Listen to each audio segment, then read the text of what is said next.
You're in the Military with Summary channel, and in this video we're going to discuss the most important events that took place during the previous 12 hours. We have a lot of very interesting updates, so let's start. And first we're going to talk about the United States of America, where according to media a lot of important meetings and talks are going to take place today on the 20th of December of 2025. Progress has been made in resolving the conflict in Ukraine, but there is still room for improvement. Negotiations to end the conflict in Ukraine do not imply the imposition of any agreement. So the sources are saying that during the next 12 hours, a lot of meetings are going to take place in Miami. First of all, we're going to see a meeting between the United States of America and the Russian Federation. The Russia's representatives have already arrived on the territory of state, and most likely they're going to talk and they're going to discuss everything that was discussed during the Berlin summit that took place several days ago between the United States of America, Ukraine, and the European countries. Furthermore, we received a very interesting statement from Marco Rubio. He said that the United States continues to share intelligence information with Ukraine. So this is a very important statement, and this statement means that the United States of America not just provide Ukraine military information according to, let's say, about the situation along the line of combat contact and so on. First of all, the Secretary of State Marco Rubio was trying to tell us that the United States of America always tells Ukrainians that the situation is very difficult, that most likely the Russians will continue their offensive operation in 2026, and if Ukraine doesn't accept demands and the peace plan that was prepared by the United States of America, this situation can lead to unpredictable consequences for Ukraine and its sovereignty.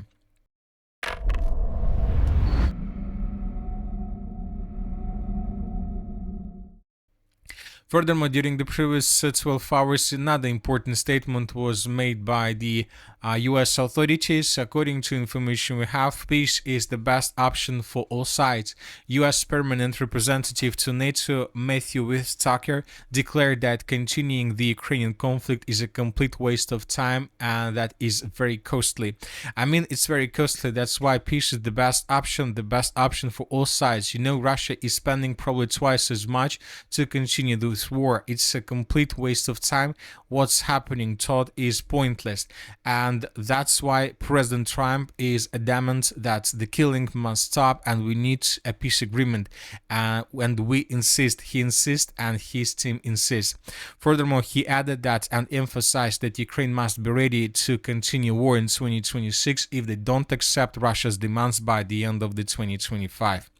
So now let's go to Ukraine and let's discuss important updates that we received during the previous 12 hours. The sources are saying that there is a threat of rising prices and gasoline shortages. Shelling of the Odessa-Reni bridge could block 60% of fuel imports export of the prime group of companies Slushkin.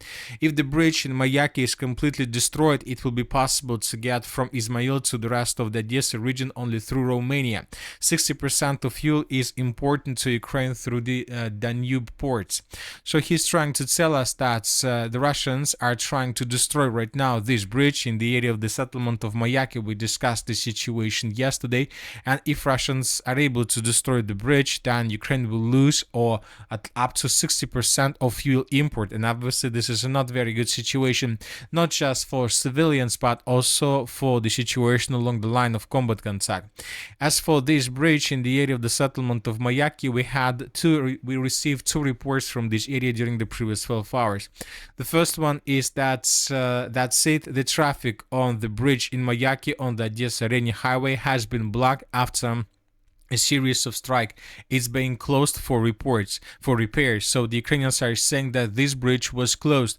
Furthermore, pro-Russian sources and pro-Ukrainian sources published this video where we can see how Russians were attacking this bridge with missiles, with drones, and with missiles with cluster rounds, with cluster warhead, as you can see. So the Russians are trying to destroy not just the bridge itself, the Russians are trying to destroy the surrounding infrastructure and even probably some engineering engineering equipment that Ukrainians are trying to use to repair the bridge right now. So the Russians are tasked to destroy the bridge completely, and this can lead to unpredictable consequences for Ukraine. If you remember, yesterday we discussed that if Russians are able to cut the most southwestern part of Odessa region from the entire mainland, this can give the Russians opportunity to begin offensive operation in this direction.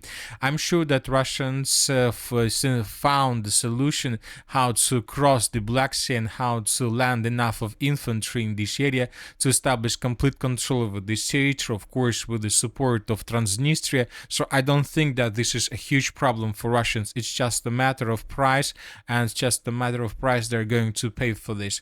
So the Odessa region is probably a focal point for Ukrainians, for Russians, and so on. And furthermore, during the previous 12 hours, we received several photos from the city of Odessa. Here we can see partial or semi-blackouts through the settlement. Now let's move further and let's discuss the situation in the Zaporozhye direction. During the previous 12 hours, we received small changes in this area. The Russians continue their offensive operation in the area of the city of Guliai-Polye, and today, as you can see, the map has been adjusted. Not very big, let's say, changes, but we have something along the street of Geroyev Ukraine. So this video was published by pro-Russian sources, and here we can see how FPV drone operators of the armed forces of the Russian Federation were supporting the ground operation of Russian soldiers in this area. In this video, we can see how two Russian stormtroopers thrown grenade or some explosives on the inside of this building, and then the Russians retreat from this area, and then there was a very heavy and big explosion. So this episode took place exactly at this area, so we can make a conclusion that the Russians were clearing this territory. So based on this video, we came to the conclusion that Russians are entering the central and the western parts of the city of Guliai-Polye, and the Russians continue offensive operation.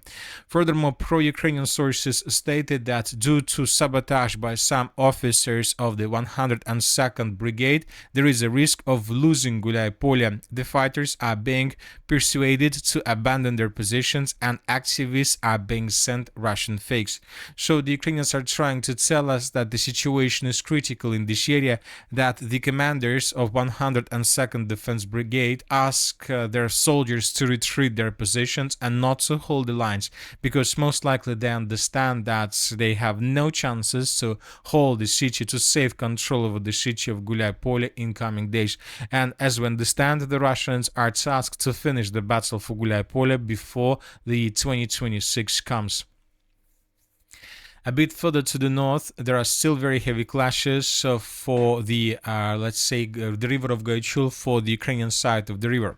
Today, pro-Ukrainian sources published a video where we could see how Ukrainians were counter-attacking Russians along Air 85 road, but we believe that the video is archived. I would like to remind you that according to information we have, according to different sources, the Russians managed to cross the river of Gaichul in this area and to get deeper in the direction of the city of Zaporozhye. Currently, the Russians are tasked to outflank the settlement of Ternovata and to enter the city, the village of Ternovata, from the south through the settlement of Kovtseva. Now let's move further and let's discuss the situation in the Pokrovsk agglomeration. And according to information we have, the Russians finished the battle for the city of Mirnograd. During the previous 12 hours, lots of mappers adjusted their maps in this area. As you can see, pro-Ukrainian sources have colored the city of Mirnograd as a complete and a gray zone without any islands of resistance, without any pockets of resistance from the Ukrainian side. So, which means that basically the Ukrainians currently don't have any strong defense line in this area. The settlement was completely colored as a gray zone, which means that most likely in coming hours, in coming days, the Minister of Defense of the Russian Federation will announce complete control over the territory. Several neutral mappers and neutral, let's say, experts stated that currently by the morning of the 20th of December of 2025, the Russians established control for more than than 90-95% of Mirnograd, and Russians continue advancing. So in coming days, maybe even today, maybe tomorrow, the Russians will confirm complete control over the territory, and we might see a video with Russian flags. A bit further to the north, the Russians continue their offensive operation in the area of the settlement by the name of Sofiivka, and today several sources stated that as a result of clashes, the settlement of Sofiivka was completely captured by the Russians. So based on the reports that were published by different mappers, we adjusted the map in this area. This is the situation by the end of the 19th. This is the 20th of December. Russians continue offensive. We have a huge gap, as you can see. Probably this is the biggest gray zone through the entire line of combat contact, through the entire front line. So we are waiting for geolocations, we're waiting for videos, and of course if the information about the settlement of Sofiivka is correct, then most likely in coming days the Minister of Defense of the Russian Federation will also confirm this. And if Sofiivka obviously fell, then Russians would continue offensive operation further in the direction of the settlement of Toretskaya. This will allow the Russians to create a very strong logistic in this area with the possibilities to advance further in the northern direction towards the Kramatorsk-Slaviansk agglomeration. As for the Liman and Sivers directions, during the previous 24 hours, during the previous 12 hours, we haven't received anything special. Probably the most important update worth attention is the report that was published by pro-Ukrainian sources. And according to this report, as you can see, the Russians managed to improve their positions in the area of the city of Siversk. And according to pro-Ukrainian sources, Russians control up to 95% of the city of Siversk, and the rest 5% are the gray zone. Now let's discuss the situation in the area of the city of Kupiansk, where the Ukrainians continue their counter-offensive operation. During the previous 24 hours, the map has been adjusted once again. So this is the situation by the end of the 19th of December. We just received this video where we can see how Russians were attacking positions of the armed forces of Ukraine in the northern part. And today, different mappers, military experts clarified the situation in the northwestern part of the settlement. So these are the changes between the dates, and according to these changes, the Russians on the territory of the northwestern citadel were caught by the Ukrainians in Koldrin. Now the Russians are holding their positions on the territory of this citadel without any supply and support from the mainland along the ground. The only way how Russians can still get supply is using drones. So the Russians, as you can see, show fierce resistance, and the Russians are not going to give up. And that's it for the short video. Military Summary channel reminds we condemn any violence in the world. Thank you for your watching. Subscribe to my channel, put your likes, join my Patreon, and have a good day. Bye bye.